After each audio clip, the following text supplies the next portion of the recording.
Il était 3 heures du matin quand j'ai arrêté ce taxi. Le chauffeur était vieux, avec des yeux fatigués. Il m'a regardé dans le rétroviseur et m'a dit « Vous êtes sûr de vouloir rentrer chez vous ce soir ?» J'ai ri, j'ai dit oui. Pendant tout le trajet, il n'a pas parlé. Mais en arrivant devant chez moi, il s'est retourné et m'a chuchoté « La prochaine fois, dites non. » Je n'ai pas compris, jusqu'à ce que je monte chez moi et que je vois ce qui m'attendait. Je m'appelle Julien, j'ai 28 ans, je travaille dans la communication à Paris. Vendredi dernier, je suis sorti avec des collègues après le travail. On a bu des verres, on a ri, on a parlé de tout et de rien. Une soirée normale. Vers 2 heures du matin, j'ai décidé de rentrer. J'ai dit au revoir à tout le monde. Je suis sorti du bar. La rue était déserte. Pas un chat, juste le vent froid de novembre. J'ai marché un peu pour trouver un taxi. Rien. Puis, au coin de la rue, j'en ai vu un, stationné, moteur allumé, comme s'il m'attendait. Je suis monté. « Bonsoir », j'ai dit. « 42 rue des Lilas, s'il vous plaît. » Le chauffeur n'a pas répondu. Je l'ai regardé dans le rétroviseur. Un vieil homme, la soixantaine, le visage ridé, les yeux fatigués. Il me regardait fixement. « Vous êtes sûr de vouloir rentrer chez vous ce soir ?» a-t-il demandé. J'ai ri, un peu gêné. « Ben oui, pourquoi ? Parfois, il vaut mieux ne pas rentrer. Parfois, ce qui nous attend chez nous n'est pas ce qu'on croit. » J'ai froncé les sourcils. « C'est une blague ?» « Non, jeune homme, c'est un conseil. » Il a démarré sans ajouter un mot. Pendant tout le trajet, le silence était pesant. Je regardais par la fenêtre. Les rues défilaient, vides, sombres. Les réverbères éclairaient les trottoirs déserts. Le chauffeur conduisait lentement, trop lentement. Parfois, il me regardait dans le rétroviseur. Ses yeux me fixaient longtemps, puis se détournaient. J'ai essayé de parler pour briser le silence. « Vous faites ce métier depuis longtemps ? » « Trop longtemps.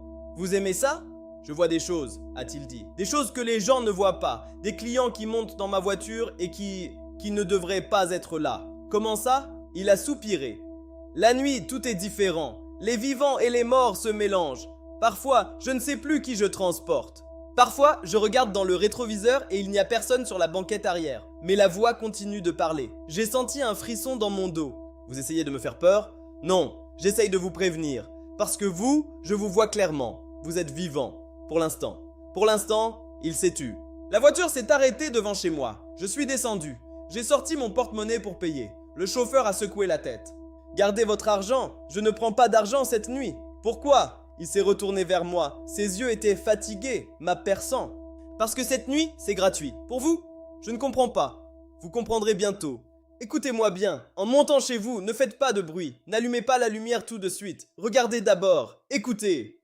Et si vous voyez quelque chose d'anormal, repartez. Appelez-moi. Je serai là, au coin de la rue. Je vous attendrai. » Mais qu'est-ce que je vais voir ? Il a baissé la voix.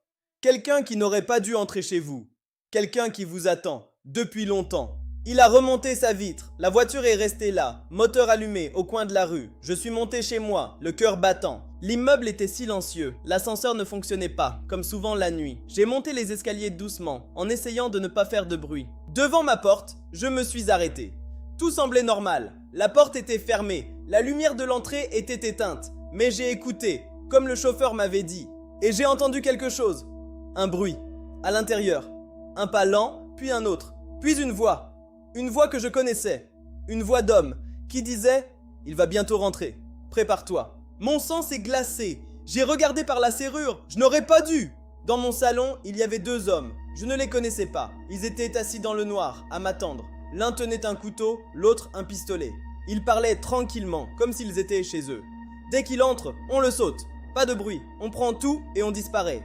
T'as vu l'heure ? Il devrait déjà être là. S'il ne rentre pas, il rentrera. Il rentre toujours. J'ai reculé lentement, sans faire de bruit. Je suis redescendu. Je suis sorti de l'immeuble. Le taxi était toujours là, au coin de la rue.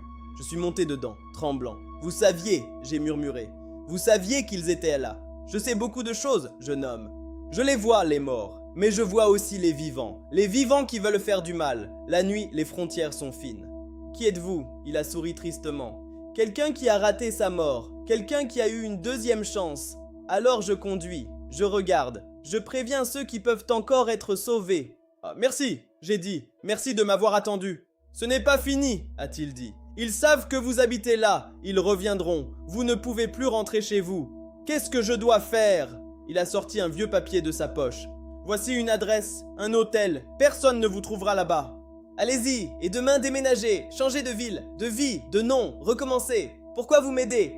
Parce que vous êtes monté dans mon taxi, parce que vous m'avez parlé, parce que vous m'avez regardé dans les yeux. Peu de gens le font.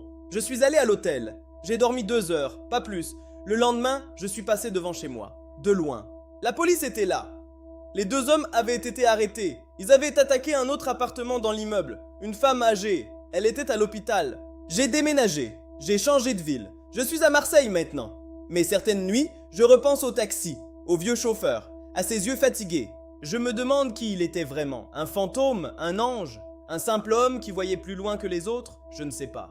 Mais depuis cette nuit, je ne rentre plus chez moi après 22 heures. Je regarde toujours par la serrure avant d'ouvrir. Et quand je prends un taxi, je regarde le chauffeur dans les yeux, pour voir s'il me prévient, pour voir s'il me sauve. Et toi qui écoutes cette histoire, la prochaine fois que tu prends un taxi la nuit, regarde bien le chauffeur. Écoute ce qu'il te dit. Parfois, il n'est pas là par hasard. Parfois, il est là pour te sauver la vie ou pour te prévenir que ta mort t'attend chez toi.